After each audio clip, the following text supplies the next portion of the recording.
What's up, Kidfisto Army? Welcome back to the Opinion Corner. Today we are going to be ranking all of the LEGO Star Wars UCS sets. This was suggested by Grievous the Destroyer in the comments of my latest video. And if you guys want me to answer a question of yours in the next video, leave it down in the description. I also want to say, Noob Master, I did see your comment about ranking Star Wars films. That is definitely going to happen, and it's going to be a lot bigger of a video, and I want to watch the Star Wars films over again before I make my decision on how to rank them, so that's how it's going to work. I've got my holocron with my list on here, and let's begin with number 32, which is the TIE Interceptor. Now this is just an extremely ugly model. My biggest pet peeve of LEGO was why they decided to do blue on the TIE fighters and all the TIE line, when obviously there wasn't any blue on the TIE fighters, but whatever. But it's just definitely way too outdated, and it's hard to compare to sets that were made even 3 years after it, because the building techniques and just the way it looks is so much more crude than anything else. And in that same vein, next up is the old X-Wing. Again, not a very good model. It's just a little bit better than the TIE Interceptor. It doesn't look that great, and the building techniques, again, aren't as good as they were before. Next up was the UCS Yoda. I don't like it. It looks too blocky for me. I mean, the new Yoda, which I live streamed, card at the top of the screen, looks so much better than the older one. I'd rather have that one than the older UCS one, and I don't know, I just don't think it looks very good. Moving up to number 29 is UCS Hoth. Now, I actually own UCS Hoth, and I know a lot of people would put it at the lowest point on the list, but it's hard to put it over the TIE Interceptor Yoda and the X-Wing because just the building techniques are so much better. It looks so much sleeker. You get a whole bunch of minifigures with it. Yes, it should have been a Master Builders thing, but they didn't come out with that yet.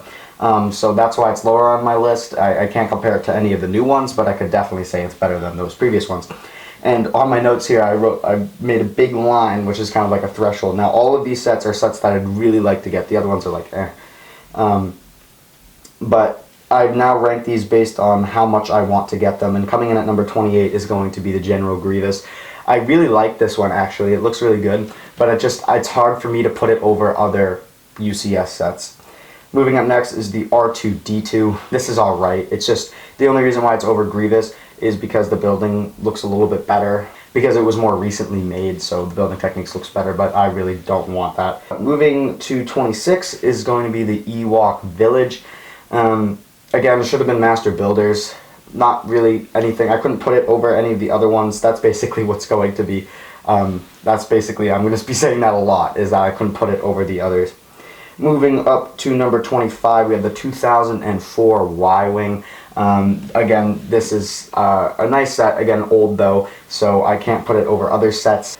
Number 24 is going to be a 2003 Snowspeeder. Same thing as the Y-Wing, older version. And I can't really put it up as high as other ones because of the building techniques and how it's not that great looking compared to other ones. Moving up next to 23 is the 2002 Imperial Star Destroyer.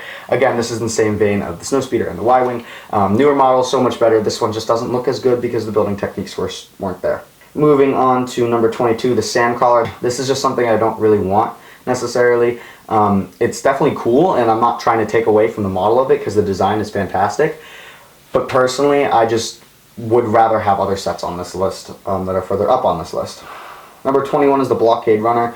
Only reason why this is over the Sandcrawler and not like with all those older sets is because I just think the Blockade Runner is a lot cooler than the Sandcrawler. Moving up to number 20 is going to be Darth Maul. Now this would be higher on my list, but I can't overlook how like blocky it is. And when I want UCS sets, I want them to be nice and sleek and good looking. So I couldn't really overlook that fact right there. Moving on to number 19 is going to be the Special Edition Naboo Starfighter. Love the chrome. That looks sleek right there.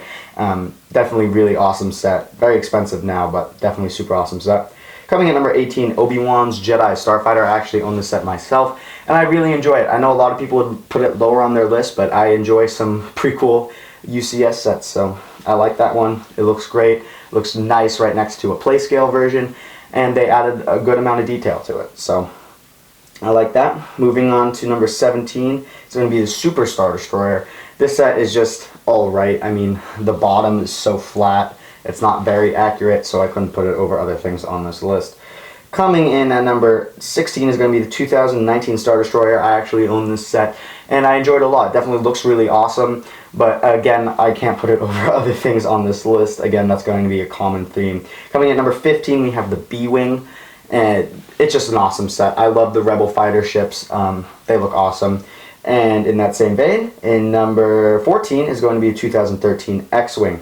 It's obviously a lot better than the older version. It looks great. I just wish they might remake it because it's very hard to get right now. Moving in to number 13 is going to be the 2017 Snowspeeder. Same vein as the X-Wing, updated model, looks better. I should probably try and get my hands on it before the price goes way up because this was just made in 2017. Definitely something I'm looking to get. Coming in number 12 is going to be the 2016 Death Star. It's just a remake for $100 more with some updated prints. Really nothing much compared to the older one, but definitely still a good model, I think. One of LEGO's most iconic Star Wars models. Coming in at number 11, we have the Y-Wing, the 2018 Y-Wing. Obviously going to be a lot better than the 2004 version. Looks awesome. I really wish I had it. I really want it. I love the A-Wings and the Y-Wings. And you'll see that next up, but yeah, I really want the Y-Wing. It looks awesome. And then, like I said, coming up at number 10 is going to be the A-Wing. I have that set for myself, and it looks amazing, and I really wish I had the Y-Wing to go along with it, because those are my two favorite Rebel ships. Coming in at number 9, I have the Slave 1. This is an awesome model. I just couldn't put it over other ones on this list, and that's completely personal to me. It's obviously a great model, and some people would put it a lot higher, but I just find other ones a little bit more interesting to me. Coming in at number 8, I have the TIE Fighter. I have the TIE Fighter actually right up there, and it looks super awesome. I love it. It looks super menacing, and it's a great build. It's a lot bigger than you think, actually. Coming in at number 7 is going to be the TIE Advanced. It's the TIE Fighter, but cooler. There's no other way to put it. Coming in at number 6 is going to be the AT-ST. Though it is an old model, it looks awesome, and it's a lot bigger than you'd expect, so I really want to get my hands on that one, and I love myself some Star Wars walkers. Come on, we need an AT-AT. Coming in at number 5 is going to be the 2008 Death Star, and call it nostalgia, but when I was growing up, that set and one other one, which we'll get to, was like the set. It was like the Star Wars set to have. It was so cool. You get a whole bunch of minifigures. It's just such a classic model. You can't really beat it other than the rest of them on this list. But yeah, I just couldn't put it way further up than the 2016 version. Absolute classic. Coming in at number 4 actually, is the 2007 Millennium Falcon, same vein as the Death Star. That was the set. It was the most expensive set. It was the coolest set out when I was a kid. And so yeah, I mean, super hard to beat nostalgia-wise, and I mean, it's definitely not as good as the newer version of it, which we'll see coming up actually next. But again, still a very classic model for LEGO. And like I said, coming in at number 3 is going to be the 2017 Millennium Falcon. Awesome model, looks fantastic. I wish I had it. Looks great.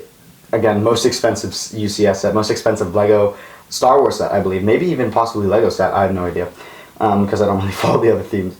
Coming in at number 2 is going to be the Imperial Shuttle Tidarium. Now this thing is epic. Absolutely epic. Super sleek. Just a great model. I love my playset version, and I wish I had this to go alongside of it.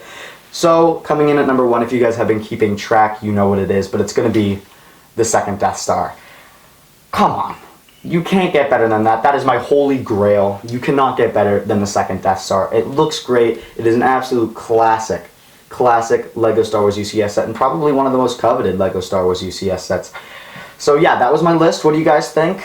Do you disagree with me in any way? Let me know down in the comments. Again, also leave a question down in the comments for next week's episode of The Opinion Corner. I hope you guys enjoyed this video. If you do like this series, please don't forget to hit the like button and also subscribe for daily content and streaming 4 times a week. Thank you guys so much for watching. I'll see you all later.